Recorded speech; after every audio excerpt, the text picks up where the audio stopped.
Welcome to Policy on Demand's Week in Review. I'm Rohit Kumar.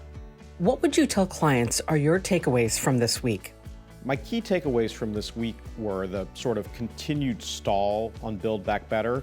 Both the House and the Senate were in recess this week, and so nothing much happened in terms of activity on the House and Senate floors. And behind the scenes, the question remains, is Senator Manchin re-engaging in negotiations with the White House, or do they continue this sort of Cold War that they've been in since late December? Which question related to policy did you get asked the most, and how did you respond?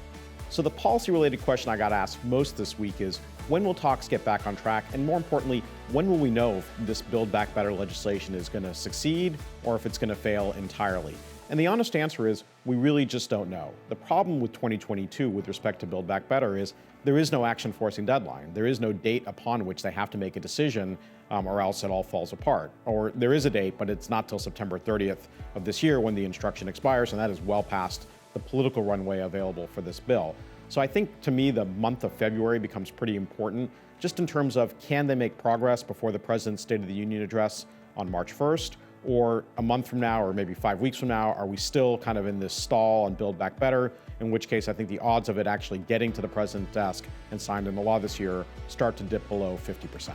Where should companies focus their attention in the coming week? So for the week ahead, I think there are a couple things to stay focused on. One is this collateral legislative matter that the House is beginning to process called USICA, or the U.S. Innovates and Competes Act. This is sort of a China competition bill. Does that stay a revenue measure? Is there some conversation about Build Back Better tax provisions moving to USICA away from Build Back Better? And does that maybe signal less confidence in the path on Build Back Better than they're currently projecting? The other thing is to look for any public evidence that Senator Manchin and the White House have re-engaged in negotiations. At the moment, Senator Manchin seems fairly upset with the White House, and particularly White House staff. Is there some sort of apology, public or private? And even if it's private, does it become public? Does that signal that talks are ongoing or even restarting? Or a week and a half from now, 2 weeks from now, are we still kind of in where we are right now? Maybe more focused on government funding, but still in a stall on Build Back Better, which again, every day that they don't make progress lowers the likelihood that it actually gets done.